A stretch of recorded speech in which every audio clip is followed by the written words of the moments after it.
지난 10월 3일 그 개천절 집회 경찰의 집회 시 대응 관련해서 가행 대응 논란이 많습니다. 우리 장관님이 평가하시기에는 어떻다고 보십니까? 과잉이라는 거는 그 이제 차벽 설치에 관해서 차벽 말씀하시는 설치도 거죠. 그렇고. 예. 그래서 저도 뭐 이 집회를 어쨌든 금지했으니까 방역 당국에서 일체 종로 중구는 또 일체 집회를 금지해서 막긴 해야 되는데 경찰로서도 뭐 좀 보기에는 좀 그렇습니다만은 그래도 불가피한 선택이었다 이렇게. 그래서 뭐, 국민의 건강과 생명을 지키기 위해 정부가 만전을 기한다는 데는 이견이 없습니다. 다만 그럼에도 불구하고 여기에는 최소한의 원칙이 있다고 봅니다. 비례의 원칙이라든지 가행 금지의 원칙이라든지 아니면 뭐 일관성의 원칙. 국민의 건강권과 헌법상 보장된 집회 시위의 자유, 이걸 또 어떻게 적절하게 조화할 것인가를 좀 고민했어야 된다 하는 아쉬움이 있습니다. 한번 동영상 한번 보시죠.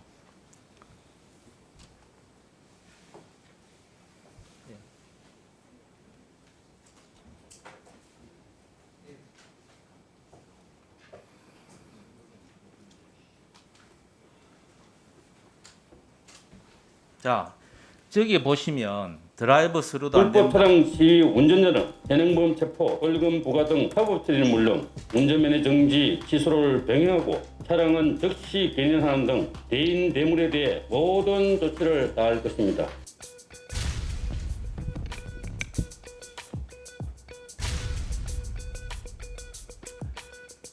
자, 저기 보시면 드라이브 스루도 안 된다. 그리고 만약 한다면 형사처벌은 물론 운전면허 정지, 취소도 하겠다.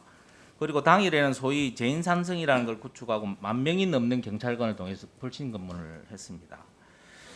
정말로 저 화면에서도 보시면 경찰청장이 거의 국민을 상대로 해서 협박하는 수준 아니냐 하는 공포 분위기를 조성한다는 그런 느낌도 받습니다.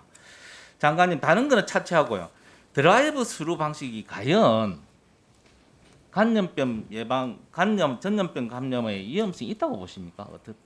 어떻다고 보십니까? 글쎄 제가 감염병이 얼마나 그것이 위험한지에 대한 모르겠습니다만 하여간 그래서 이제 드라이브 스루 방식의 차량 시위도 막아버리고, 그러면 청와대가 그렇게 칭찬했던 드라이브 스루 금진 방식은 어떻게 평가를 해야 되느냐 하는 생각도 들고요. 또 같은 시간대에 가천 서울대공원에는 사계 편도 4차로에 500m 가까이 차량이 정체가 되어 있고요. 주차 시설이 한 7,000대 정도 되는데 거의 꽉 차버렸습니다. 그러면 이게 논리가 맞느냐 이거죠. 정부 실정을 비판하는 광화문 광장에는 차 안에만 있어도 감염이 되고 그 위의 지역에 대해서는 그렇지 않다는 결론이 나옵니다. 그렇진 않겠죠, 장관님?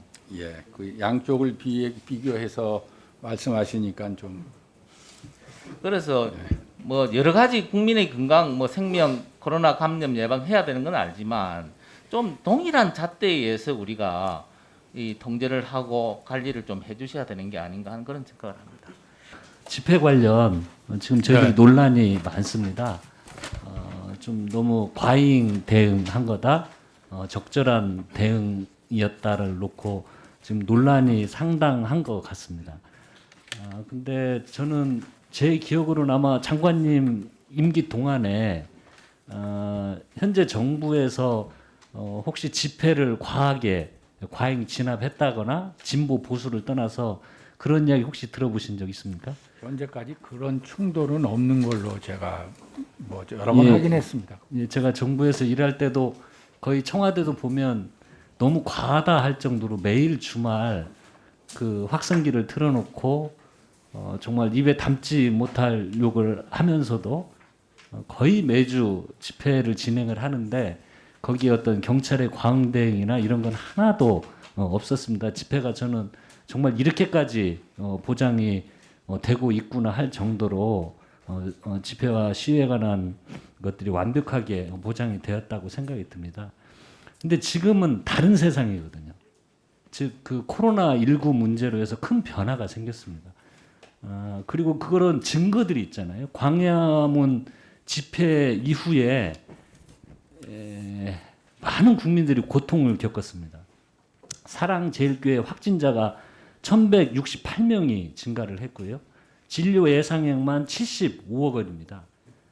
그리고 8월 16일부터 9월 15일까지 누적 확진자가 6,790명에 다다랐습니다. 이런 증거들은 광화문 집회가 전국 재확산의 기폭제 역할을 한 거였거든요.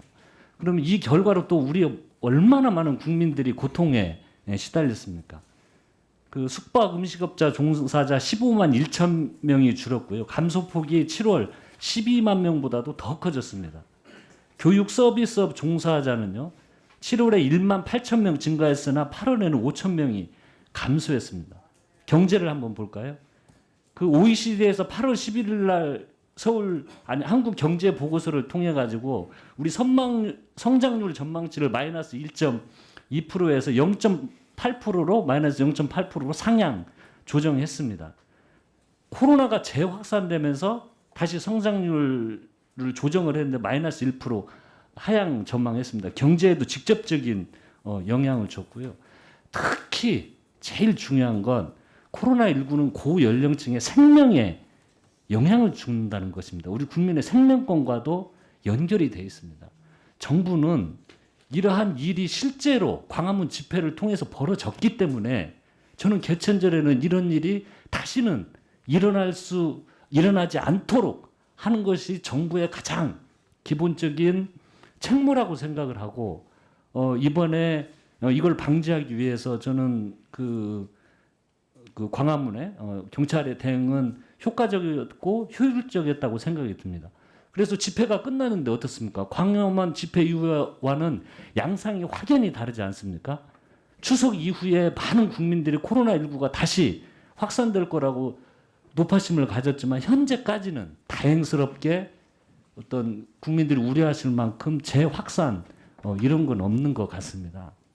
그래서 본 의원의 생각은 앞으로 또 한글날도 또 이런 집회 신고가 이루어지고 있는데 국민 생명권, 국민의 안전을 위해서 저는 정부에서 원칙적으로 코로나 방역 안전 측면에서 엄격히 대응을 해야 된다고 생각을 하는데 장관님 생각을 말씀해 주시기 바랍니다. 예, 오직 저희가 이제 코로나 방역 차원에서 집합이 금지돼 있기 때문에 그 범위 안에서 집합이 금지될 수 있도록 경찰력을 동원해서 억제하고 있는 거고요. 그것은 비단 정치적, 사회적 어떤 운동뿐만 아니라 네.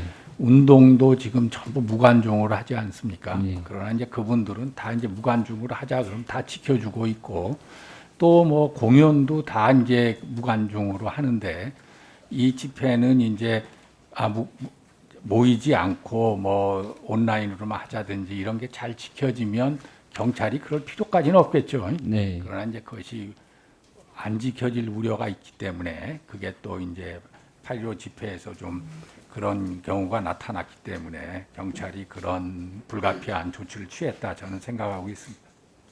네.